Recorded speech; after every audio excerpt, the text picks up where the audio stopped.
Hi, everybody, and welcome to our workshop on how to do research and get published. Today, we are going to be focusing on how to respond to reviewer comments. If you could head to the next slide, please. I'd like to introduce you to the team who will be part of today's presentation. My name is Sean Skarsbrick. I'm a marketing manager on the author marketing team here at Sage.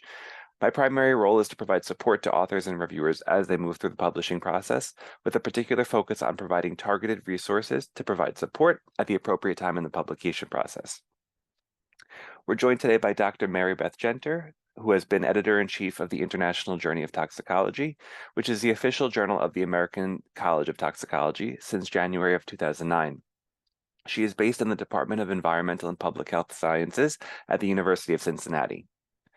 We're also joined by Dr. Adam Gordon, who is the Albert F. and Marie Christensen Endowed Research Professor, tenured professor of medicine and psychiatry at the University of Utah School of Medicine, and the section editor of addiction medicine at the VA Salt Lake City Healthcare System. Also, Jessica Hill is a publishing editor on the US STM Journal editorial team. Jessica has been working in peer review publishing. She began working in peer review publishing in 2012, and at Sage, she manages a range of nursing and medicine journals. We're also joined by Jim Baldwin, an executive editor at Sage, who has worked in academic publishing for over 15 years, now leading the peer review and development of Sage's engineering and physical science journals. He completed a PhD in theoretical physics at the University of Birmingham, where his research focused on application of quantum field theory to condensed matter systems. We can move to the next slide, please. And as we go through today's presentation, please send us your questions. At the bottom of your screen, you'll see a Q&A button.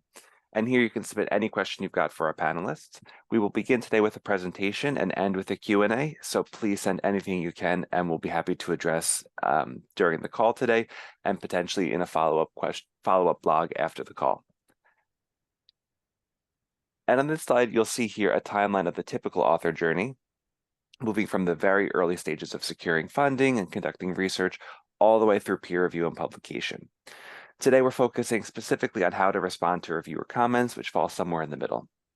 We encourage you to go back and watch recordings of the other topics that we've covered in the series, including how to write and format a manuscript and how to navigate the peer review process, and also be on the lookout for other upcoming webinars that hit other areas of this process. And with that, I'm happy to pass it over to Mary Beth. Thank you, Sean, and welcome to everyone who's joining us today. I'm going to start with the nuts and bolts of the peer review process. So once you've successfully navigated the online submission process for your journal, and if you're submitting to a Sage journal, you likely used Sage Track, which is powered by ScholarOne. So once that manuscript is successfully submitted, it lands on the desk of an editor, who is then charged with making an initial decision. Now, that initial decision is based on several things. Does it look like the work is in scope for that journal? That is, what does this journal publish, and does this manuscript potentially fit that? And he or she will also do a high-level review to look to see whether the methods look like they are appropriate, whether they are the human subjects or animal protocol review material is presented, and so on and so forth. And so at that point, that editor will either decide, yes, let's go forward with that paper, or no, this paper is not suitable for this journal. And so if a paper is rejected without being peer reviewed, we call that a desk rejection. And we'll get into some of the decisions or reasons for that decision here in a moment. If the editor sees some merit in the paper, that is with some peer review to evaluate the manuscript more carefully, which is typically done by 2 to 3 experts in the subject matter area, there are eventually a number of possible outcomes. The peer reviewers may find problems with the manuscript that are so serious that they recommend that the manuscript is rejected. Peer reviewers may see some merit in the paper, but require or request major revisions. Now, those may actually require additional experiments or observations, and that can take some time. Minor revisions are typically requests for rewriting or perhaps small reanalysis of data. And the manuscript might possibly be accepted at this point. But let me emphasize that after the first round of peer review, it's almost unheard of for a manuscript to be accepted. And so this process, once you enter the peer review process, might take 2 or 3 rounds of communication between the peer reviewers, the editors, and you in order to get the manuscript into a point where it's ultimately acceptable. So next slide, please. So why do we have desk rejections? That is, why do papers get rejected before peer review? The most common reason for my journal, and I'm sure for many others, is that the submitted work is outside the scope of the journal. So it is imperative for you as a submitting author to read the journal's submission guidelines. You'll find there detailed information about the types of papers that the journal publishes and often the types of papers that the journal doesn't publish. So you're really wasting your time and an editor's time if you submit to a journal where your paper is out of scope. So that's the big reason, at least for my journal. So if you make no attempt to format properly for a journal, that might lead to a desk rejection. If the method section are weak or inappropriate, sample size is too small, for example, that would lead to a desk rejection. And if the manuscript is just hopelessly poorly prepared, that is, the grammar is terrible, the spelling is bad, the English usage needs a ton of work, it might be desk rejected. And so there are other reasons, but these are probably the top 4 reasons for a paper being rejected without peer review. Next slide, please. So why might papers get rejected before review? Some other reasons: the work does not sufficiently add to the science. That is, it may make such an incremental addition to the knowledge base that it's just not deemed worth reviewers' time to publish that work or to try to publish that work. Perhaps the journal has recently published a paper on the same or a very similar topic. Inappropriate language. Now, what are we talking about here? Here, at least in the case of papers that I see, is where someone tries to do what we call science writing, which is, more for entertainment or lay audience information, compared to peer-to-peer scientific writing. So make sure you're writing as though you're communicating with other peers. There may be concerns about conflicts of interest, who's writing the paper versus who funded the work. There may be concerns about inappropriate use of artificial intelligence. Publishers and even individual journals are currently reaching out to their authors with their policies about use of artificial intelligence in writing manuscripts. And there may be some concerns about the submitting authors themselves, such as recent instances of unprofessional behavior being very, very publicly visible. So next slide, please. So now let's dig in just briefly as to why papers are rejected after peer review. So this is a paper that the reviewers have been requested to comment on by the editor or an associate editor. And so comments come back from those peer reviewers. So the reviewers may not be the contribution of the paper to the knowledge base. That is, again, that incremental increase in knowledge. The paper's methodology might be fatally flawed. Now, an editor might not pick up on that because we're not experts in everything, but peer reviewers who are subject matter experts may pick up on flawed methodology. It may require just extensive rewriting. Again, problems with methods.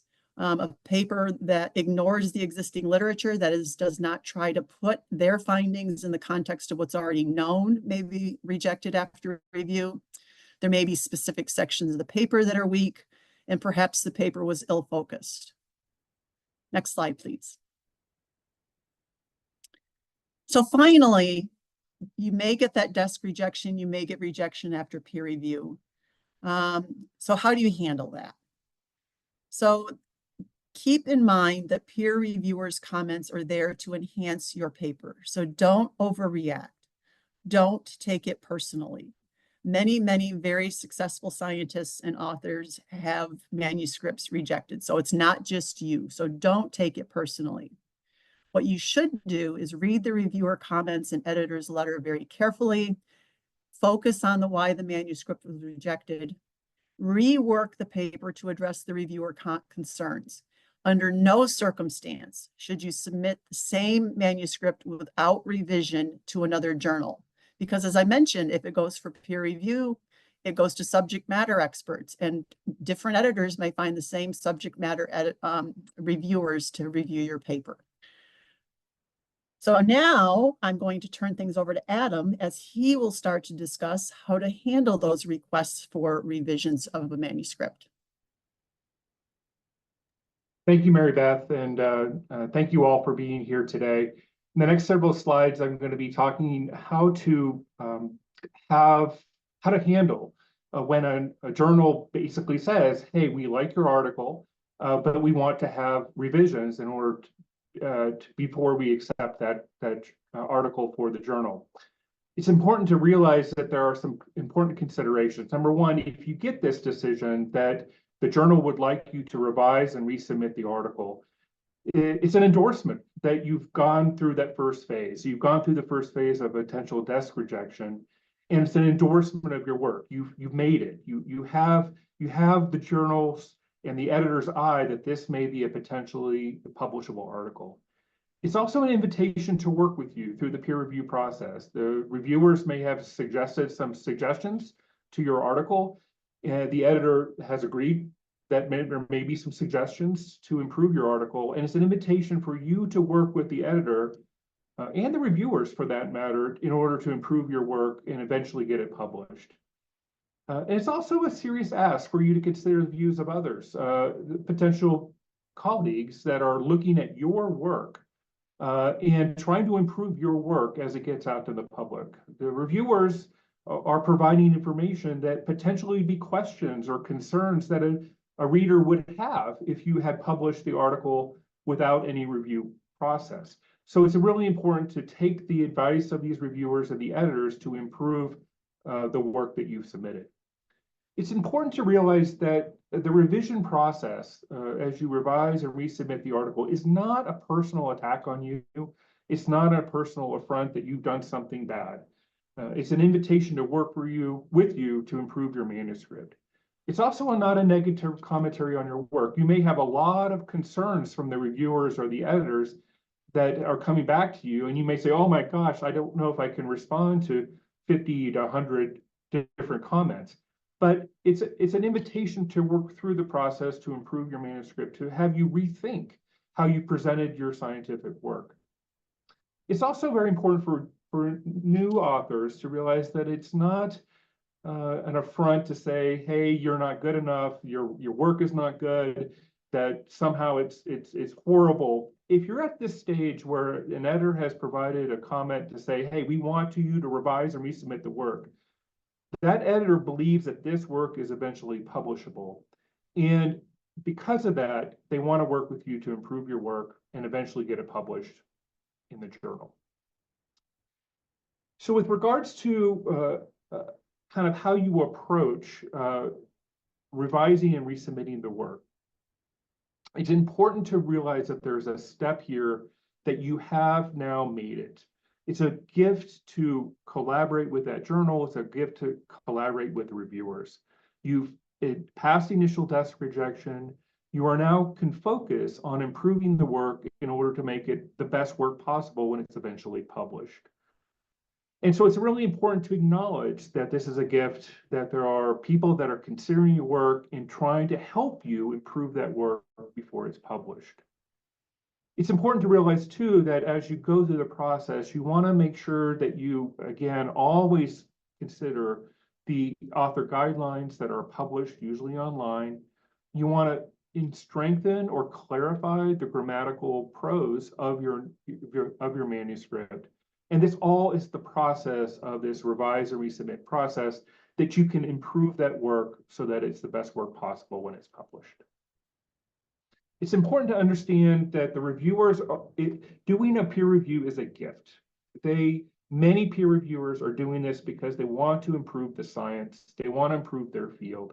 They are not getting compensated or remunerated for this review. It takes sometimes hours to do a peer review. And when you get the feedback from that reviewer, that the editor may say, hey, we would like you to revise and resubmit your article based on the comments and the reviews that you've received. There are generally several different categories. Every journal has different categories, but in general, these are called major revisions. There may be minor edits or accept with revision. It could be just some suggestions that the editor or the reviewers are suggesting to you to improve your manuscript, and or just some very, very simple clarifications, whether that be the science or in the narrative. Oftentimes, the reviewers will focus on the study design, the data analysis and how you did the data analysis, how you interpreted the results, how you interpreted the results of your work in the context of the existing literature, and therefore whether you know the existing literature in order to put your work into context. The bottom of the slide here gives some general guidance about how to prioritize responses in a response letter and or in a revise or resubmit process. First, you want to think about what are the major revisions that the reviewers are commenting on, the major criticisms, maybe that the editor has pointed out by saying that you must address this in your revise and resubmit process. Oftentimes, reviewers, if you have more than one external reviewer, you can group some of the comments together. If all of them are commenting on the study design, or many of them are concentrating on how you interpreted the results, you can group those responses together in a table or a response letter and respond to all of them at the same time. It's often very helpful then to address any minor edits, grammatical corrections, clarifications, etc., at the very end of a response letter. So a good way to think about it is think big and then concentrate on the small things as you go forward. With regards to the response letter, as well as how you're interacting with the editors, you want to be very careful about maintaining a professional tone. First, be respectful, be objective, be constructive, respond appropriately as if you were talking to a person, not through an email portal. You want to avoid defensiveness as much as possible. You want to focus on the critique and the concerns of the reviewers and not say, oh, they're horrible, they're not doing what that comment was horrible, I'm not going to address it. You want to say, hey, someone interpreted my article this way, I need to respond to even something that you think is not appropriate. You want to avoid defensiveness. And then finally, it's okay to acknowledge, oh, thank you for this reviewer who commented on my grammatical sentence structure. I've corrected this, thank you very much. So you want to own up to your own mistakes, you want to clarify any misunderstandings, and obviously then express appreciation. Again, the process of responding to a revision to a reviewer or an editor is a process to improve your work going forward. So in terms of structuring your response, many journals do this very differently. But in general, the best way to do it is to either generate a table where you list all of the different reviewer comments and the editor comments that you're going to respond to. Another way to do it is through a letter, and we'll provide an example of that in a couple minutes. In the table, you want to basically indicate your response in a revise or a tracked changes document where you've made changes in the response. You want to address every concern point by point. Now you can group responses together, as we talked about it a couple minutes ago, but you always should respond to every reviewer concern, even though you may say, hey, I'm not going to do it this way, this is why. It's very important to respond to every reviewer point. You want to be very specific about changes you made, be very clear to the editors as well as the reviewers where those revisions were made in the track changes manuscript, why you did it, and again, appreciative of the comment of the reviewers and the editors to improve your manuscript. You can, in a response letter, have or a table have references or extra data. You could provide more analysis, and then if you do that, you always should indicate something somewhere in the track changes manuscript or the revised manuscript this additional analysis that you've done. And then finally, in the response letter, it's important to be concise but comprehensive. You want to be very upfront and open and respond to all the reviewer and editor comments. So it's important that you realize that you don't necessarily have to agree with all the reviewer comments, but you, in the response letter or in the table, you want to provide a rationale of why you did not want to do something. A classic example is a reviewer says, well, why didn't they add this data point or add this information to the article? And perhaps you don't have that information. You don't have that data. So in your response, in your table, you may say, we appreciate the reviewer's concern. However, we don't have that data available. So therefore, we did not add it to the analysis and therefore into the results. Be very clear, upfront, open and honest will get you very far in an editor's eyes. There are two types of revisions and then a major revisions, and the next two slides go through that. First, in terms of handling what we call minor revisions, or maybe not a lot of restructuring to the manuscript that the editor is asking you to do, or the reviewers.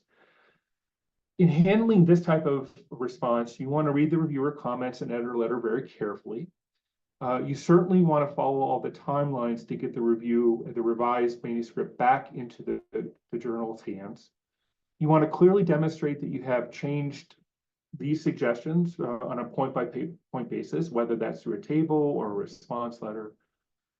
You can, if you want, address every referee point in a separate document. Many journals will just have, hey, we want a response letter, and please respond to every reviewer. You group the responses based on the reviewer 1, 2, and 3. In addition, you want to make sure that you also address the editor comments, whether that be the editor-in-chief's comments and or the associate editor-in-chiefs or deputy editors. In this response, this kind of minor revision response, you want to be polite and positive. And even in this minor revision or small revision process, you may have to go through several iterations. One of the reasons for that is once a paper is accepted, it goes generally right to the publisher, to the production process. So oftentimes the editors want to have it very, very precise, very clear without a lot of changes needed. And so to be perfect, so that when it goes to the proofing process, when you're getting your article then published, there's not a lot of changes that are happening during the proofing process, where you're changing the PDF, you're changing some words here and there. Generally, editors want to have it a perfect document when it's sent to production of their journal. With regards to major revisions, this is sometimes a little bit tricky. You may have to completely rewrite your manuscript. You may have to add more analysis. You may have to interpret your results quite a bit differently based on the reviewer and editor comments. With regards to this, oftentimes that response letter or response table is extremely important because you're going to be talking about a general concept rather than specific point-by-point changes. So if an article, if a editor or reviewer says, I think they should do a lot more literature review on XYZ in the background or the introduction of the article, it's going to be very hard for you to go point by point all the changes you have. So you're going to have to generally say, hey, I'm responding to that reviewer or the editor comment, and I have added a paragraph of more background to this narrative. You want to certainly have justification of why you're making changes or why you didn't make changes. And it's okay, again, to say, no, we can't do something, or I would prefer to keep it this way. That's part of the process of the review process, and that's okay as long as you can justify it going forward. And just like the minor revisions, as we talked about the prior slide, you want to make sure that you're following all the directions on the author instructions on the website. You want to certainly make sure that you're timely getting your revision back into the editor's hands. If you do need additional time, it's okay, especially in major revisions. it's okay to email the editor and say, hey, or the managing editor and say, hey, I really want to respond really well to your reviewers and or your editors. I need a little bit more time in order to get this revision in. Can I ask for an extension? And usually you want to ask for an extension, maybe 1 or 2 weeks. No, you don't want to ask for an extension for a year because your work may be not timely anymore. So you want to ask for, 1, 2, 3, 4 weeks at the most. Next couple of slides, I'll give you an example of a typical response that you would have for a journal. Most journals will ask for a cover letter. And I put on this slide here a cover letter recently where I was an author, and I'm responding to a revise and resubmit decision from a journal.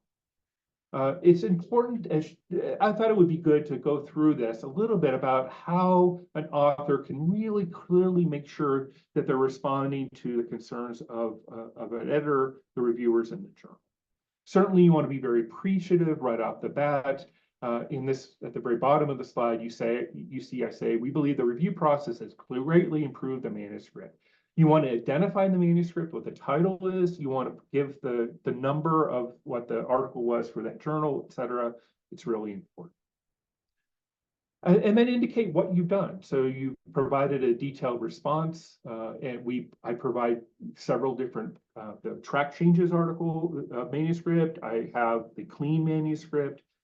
The description of a little bit about what the major changes were or what the work was. Again, always want to indicate if it's been presented somewhere at a conference. And the last paragraph here, it's always nice to say that your work is going to be highly cited because editors want highly cited articles that they publish.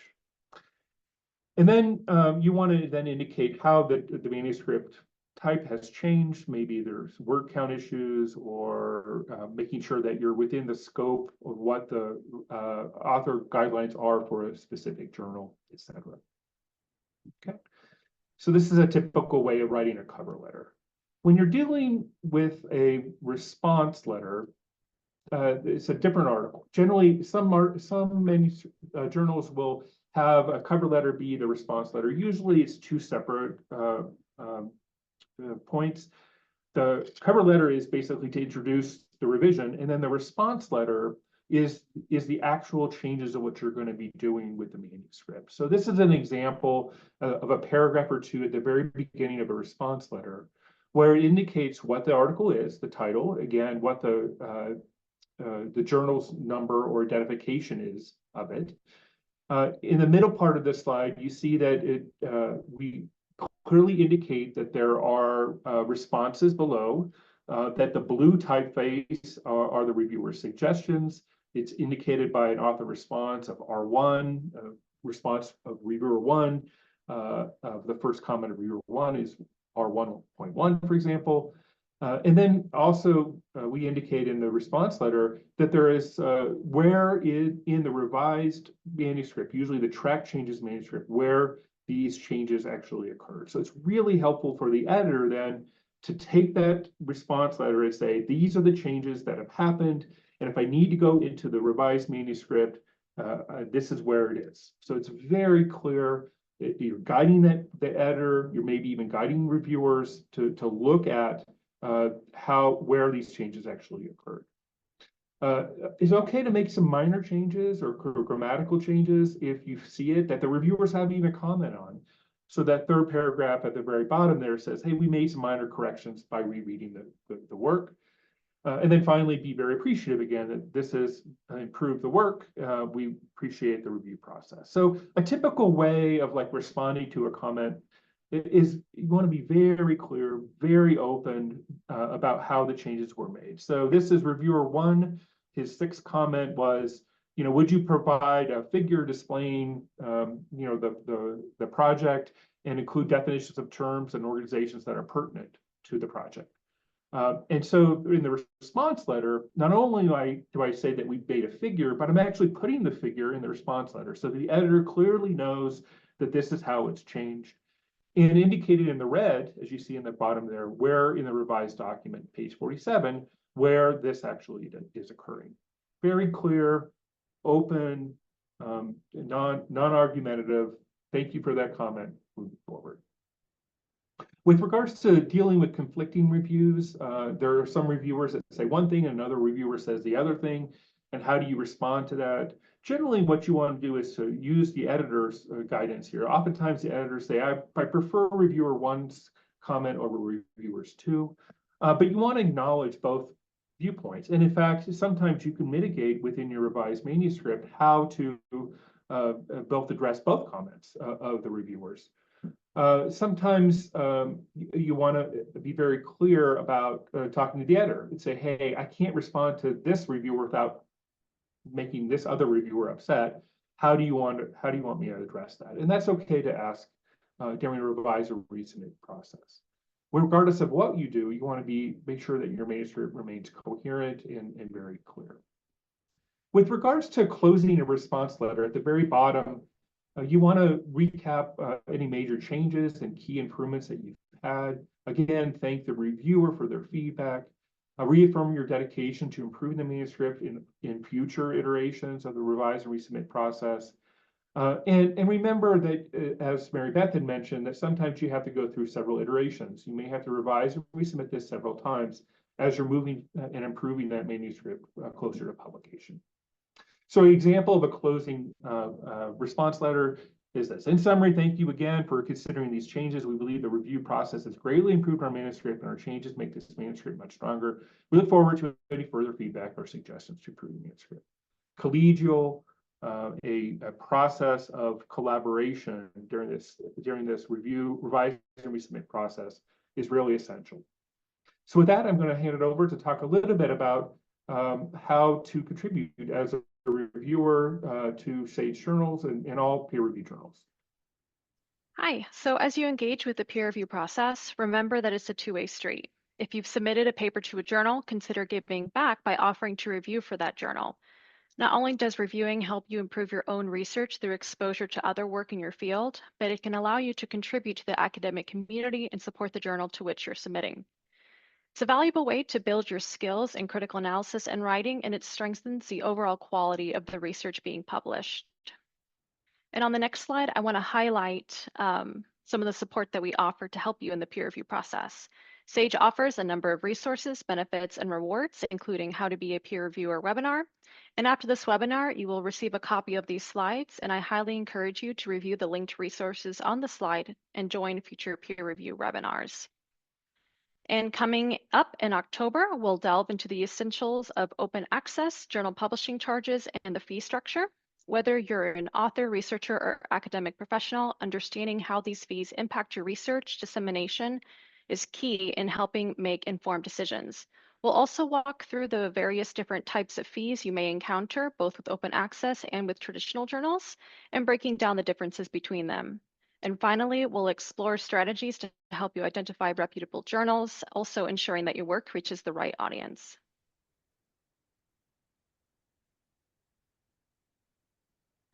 And on the next slide, you'll see some other upcoming webinars from us. So October 23rd, as Jessica mentioned, is our open access webinar.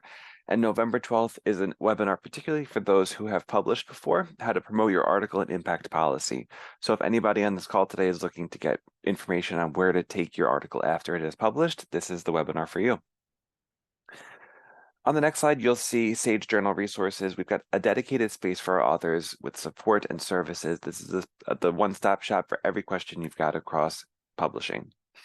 We have additional how to get published resources and guides. We have information about where you can share your paper after it is published, and also translated content into simplified Chinese for those who are interested. And with that, I want to move forward into the Q&A portion of today's webinar. I've seen a lot of great questions come through with the Q&A. Please continue to submit them as we go through. I wanted to first address a number that have come through about what we'll be sharing after the presentation today. For everyone who is joining us live, you will receive the slides, you'll receive a link to the recording, and we will be sending certificates of attendance to anybody joining. Just to note that we won't be able to send personalized certificates to everybody. This is a tech improvement we are hoping to address in future webinars, but just so you know that it's not something we're able to offer for this call today. So now to move into the Q&A, and please do continue to send over your questions. I've got a really great question here about when you have a paper and you've got two reviewers who maybe have different views. So how do you handle when two reviewers have opposing opinions on your manuscript? So for example, somebody loves the structure of the introduction and the other really dislikes it and wants it completely changed. What tips do you have for taking that forward? I'm happy. Am I audible? Yes. You are. Great. Just from my point of view, it depends somewhat on the part of the paper you're talking about. So for the example, the introduction, it's a very important part of the paper. It has to be done well. It's very, very important. But there are subjective aspects to that. And some reviewers may like it one way or another. With that case, I think it's okay to go with what you think is best, but make it clear to the editor that is what you were doing. So when you respond, say, okay, I've left my introduction like this, or I've rewritten it like this to respond to a certain reviewer comments. But I'm aware there were about this, but I think this is the best way to present it. As long as you're open with the editor that you're doing that, it's okay. For more kind of technical parts of the paper, again, you are the expert in a sense as the author. So what you understand for your work is actually better than what everyone else understands. So go with what you think, but again, address that with the editor in your reply to comments. It's always important to do that. And I think I'm sure Mary Beth and Adam would touch on this as well. They're human beings and they want to help. So always just be open with them, with your responses. I don't know if someone else wants to make a similar comment or a different. Well, I'll just say that as an editor, we often learn from the peer review comments that we see, and that can really help us help you make a good decision as to the next step or the direction to go. And following up on Jim's example here, your introduction and your discussion should not be mirror images of each other. They both have different purposes in a manuscript. And so, lay out the problem, the question you're going to answer, and how you're going to do it in the introduction, and then put the findings of your work that you've just accomplished in context with what was already known, and explain really clearly how that moves the field forward. Yeah, I agree with all that. I would say that you want to acknowledge both reviewers and their concerns and their perspectives. But it's okay then to say, okay, but I'm going to choose to go with reviewer 1 rather than reviewer 2 in terms of the comment. If you have a concern about not where to go, whether to be with reviewer 1 or reviewer 2, it's okay to approach the editor, I think, at that point and say, I have two ways I could go. Which way do you want me to approach this? Remember, as mentioned, editors are people too. I think an editor is as a mentor. They are here to help you. They want to make sure that you get to the best publication of your article as possible. So use their guidance going forward. Great, thank you all. That was very helpful. We have another question coming through about how to address a comment that is kind of unclear. So what tips do you have if there's a comment that comes through from a reviewer that you're just not sure what to do with? You're not sure how to take action on it.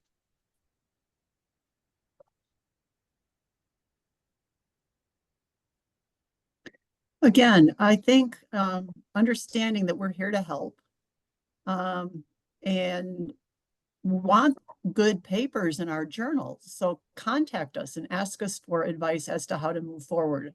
I know I used to be very intimidated by editors, but now that I am one, I'm wearing a different hat. I'm feeling kind of a mentoring role as I guide papers through the publishing process.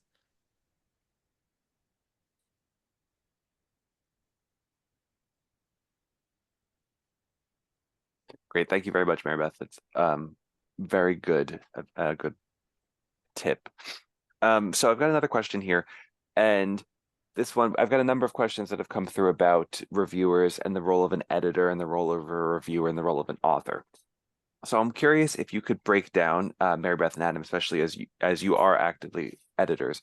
What differentiates a peer reviewer from editors, and how do these roles impact your role as an author, as someone's role as an author? So I'll start by explaining our general structure. So I'm the editor-in-chief, but again, editors don't know everything. And for example, International Toxicology publishes toxicology articles covering all different organ systems and methodologies and so on and so forth. So I have some associate editors who are truly subject matter specialists. So they help me find peer reviewers who are maybe part of my editorial board, or maybe people that they know who are experts. So there can be a progression, if you will. If you're a good peer reviewer, an associate editor or an editor may invite you to join that journal's editorial board. The flip side is, if you're interested in doing that, you're truly passionate about developmental toxicology, for example, reach out to that section editor or that associate editor, volunteer to review, and ask, how much would I have to do to get on that editorial board? So there's kind of a progression there, the way I see it. Yeah, the only thing I would add, I totally agree with Mary Beth. It's a very similar process in my journal. The important thing is that your associate editor or your editor are really beholden to the journal, right? They may get remunerated for their services. They are tasked to improve that journal and the content within it. Usually, unless it's an associate editor or maybe a editorial board member, it's still affiliated but not closely affiliated with the editorial staff. A peer reviewer is usually external person, someone that we reach out to say, hey, there's an article that we think that you would be a good expert in. We want your feedback with regards to the quality as well as any suggestions you have for that manuscript. So external reviewers are external from the board, the editorial process. They are people like your colleagues at your universities or all across the world. And we reach out to those people to get their expert opinion. And usually we have a good idea of who would be good to review that article. So we send that article to them, usually in a blinded fashion, that they don't know who you are, you don't know who they are, but they are providing expert feedback. And that's what an external reviewer is in general for most journals.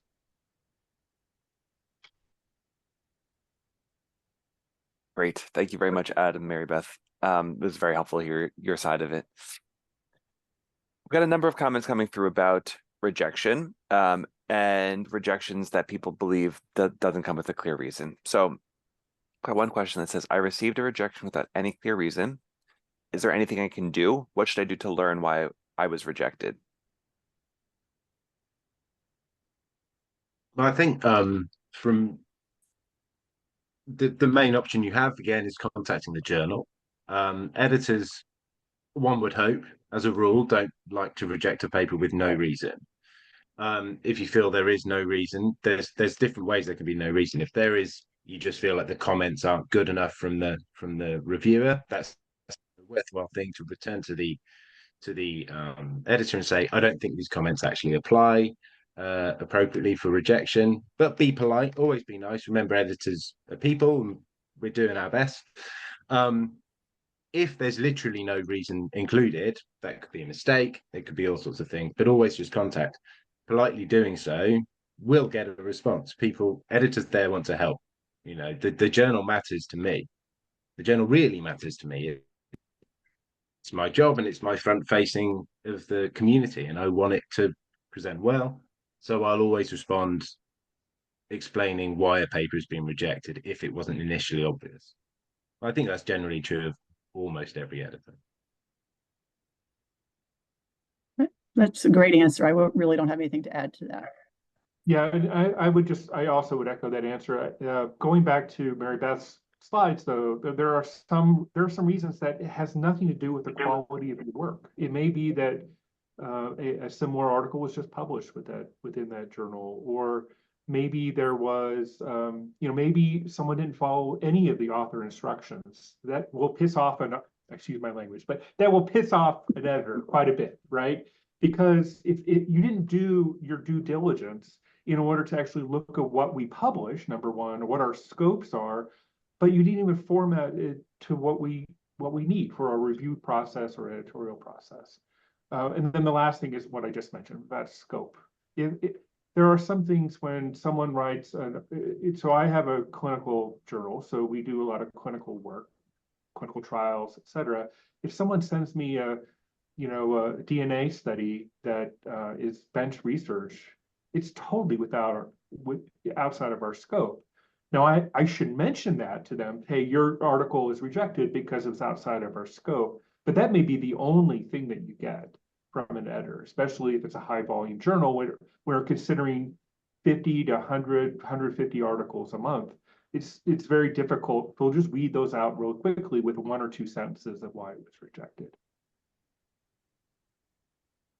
So do your homework as an author up front and make sure you're submitting the right work to the right journal. It saves everybody time and stress.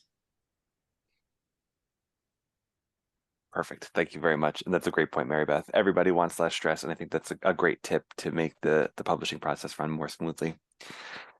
I received a number of questions about revisions and major revisions, minor revisions, and that's sometimes a note that you'll get as an author. If your work isn't accepted, you'll receive reject with major decisions, reject with minor decisions, or resubmit, excuse me. So can you break down a little bit what distinguishes major from minor? What is the difference, and how easy is it to navigate that difference? I can lead it off from my perspective, but it might be different from Adam's. So for my field, a major revision is typically requested when additional work is needed.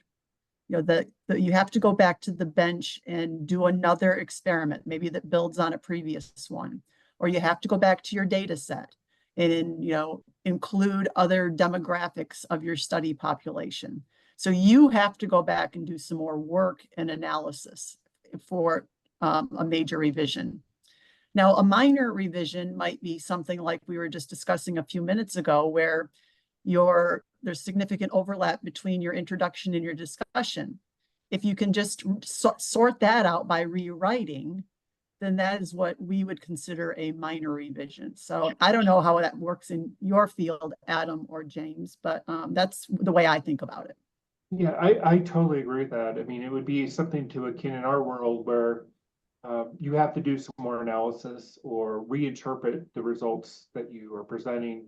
And it may require quite a bit of narrative change in your methods or your results or discussion.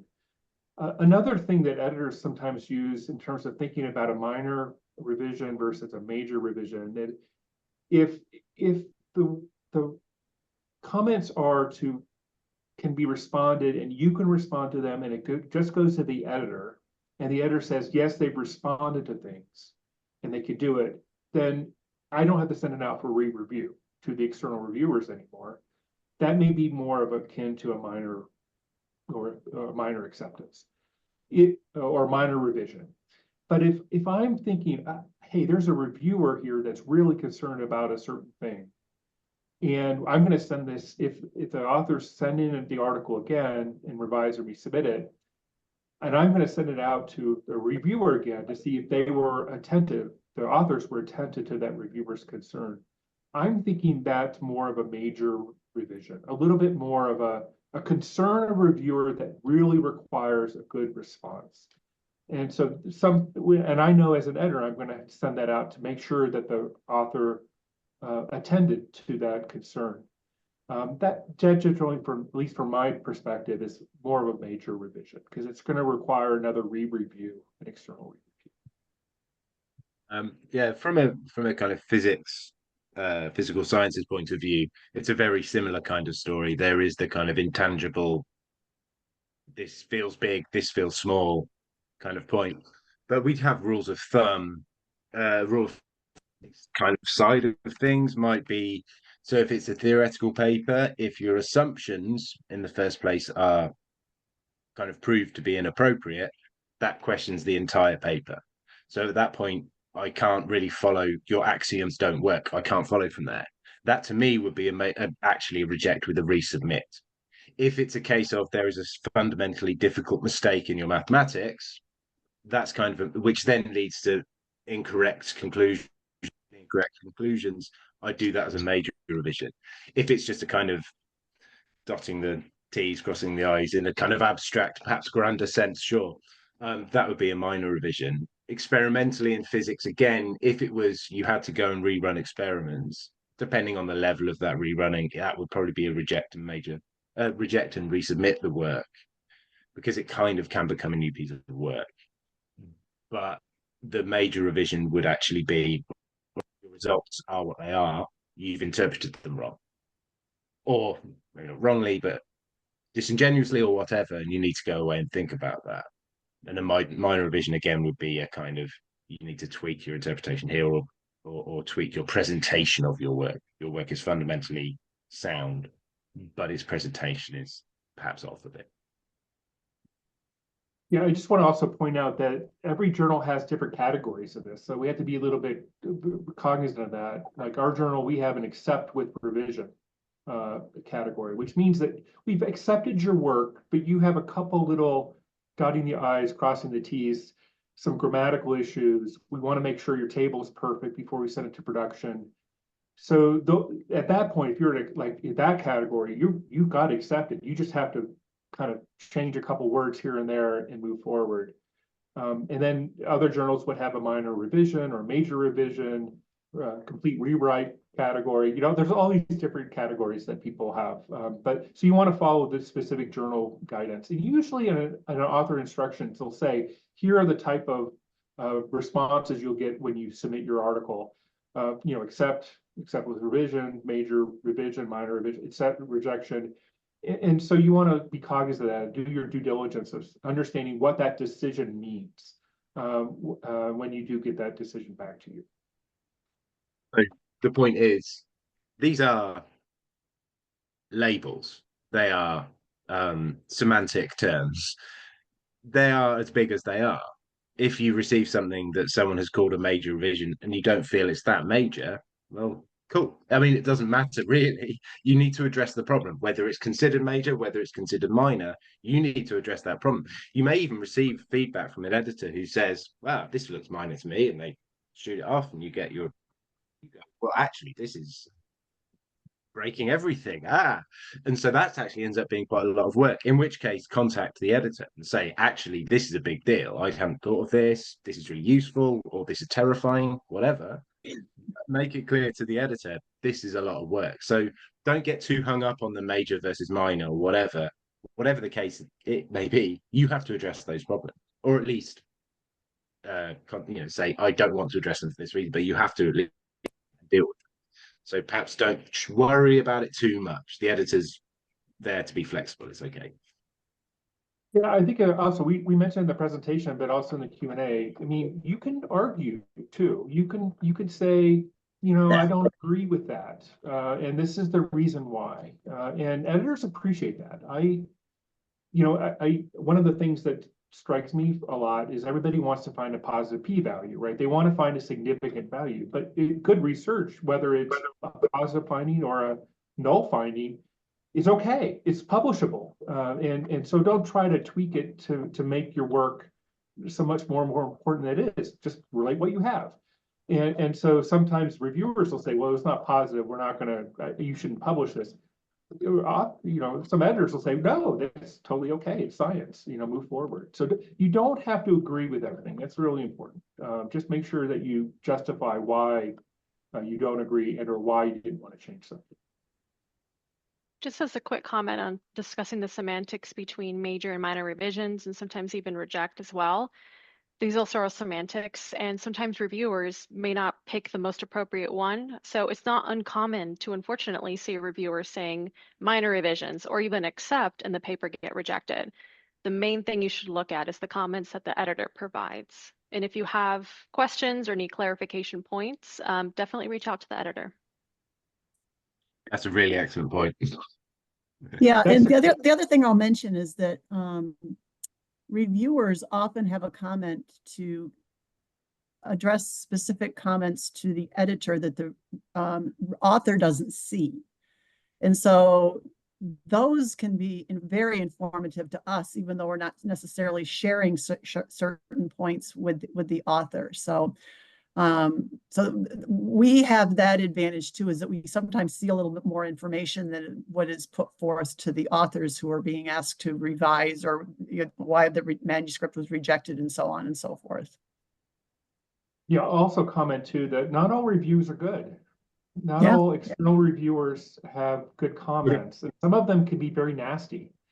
Now, a good editor will basically not accept that review. It'd say, hey, this is totally off topic. It's, you know, one line of like, this is the worst manuscript ever. That's not appropriate. So you may not, the editor may actually pick, I don't say pick and choose, but may censor some very, very negative reviews. But also a good editor should also, if you do get a review that's kind of out in left field, a good editor will say, please respond to reviewer 1 and 2. And it's important to realize that we're trying to also mentor the reviewers, right? So oftentimes when you get your reviews, the reviewers will also get blinded the other reviewer comments. So they're learning about what a good review is. And if they have a one-liner that says this is, you know, worst manuscript ever, but then the other 2 reviewers have these great, awesome suggestions for improvement, there's a way to coach these reviewers eventually to get better in terms of their reviews. And so, and the editors are it's really difficult for editors, because we want it, the peer review process is under threat, right? It's very difficult for many external reviewers to spend a lot of time reviewing all these manuscripts that these editors are throwing at them. So we value that external review opinion. So we want to culture that and mentor those reviewers as much as possible. And again, so you may get some really strange reviews, but the editor kind of is obligated to help that reviewer process through the process of that initial review. So just let you know that you may get some reviews out in left field, and that's okay. A good editor should point that out to you in your response, in their comments. To piggyback on a point that you made, Adam, I see a lot of questions in the chat regarding timeline, waiting for 7 months. What's the difference between awaiting review or assignment? Please be patient with the process. The editor might get 3 reviews back, and one of them might not be great, and 2 of them are contentious, and unfortunately they might need to get a 4th opinion or a 3rd, and that time is very well spent. And while you want to hear back, everyone wants to hear back, be patient and ask for clarification from the editor. They haven't forgotten about you. We have automated reminders in the system, but reach out and please be patient.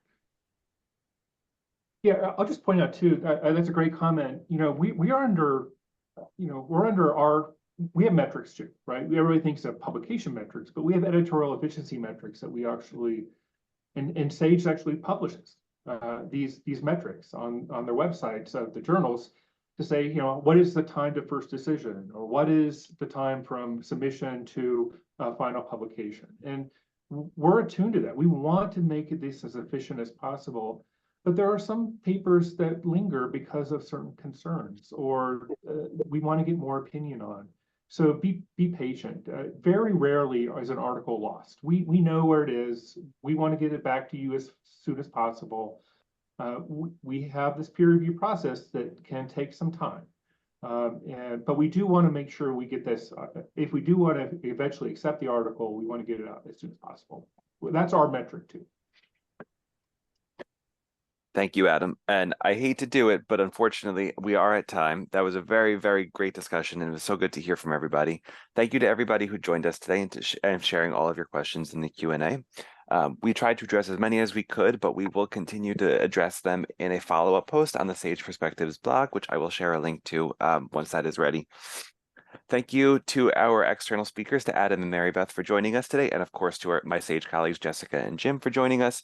I hope to see everybody in the call in an upcoming webinar. For those interested in more peer review work, we have our How to Be a Peer Reviewer webinar series. In November, we have a specific one for those in clinical research, and then in February of next year, a general one for anybody looking for basic information about peer review. So with that, I hope to see you in a future webinar, and in the meantime, take care. Thanks again.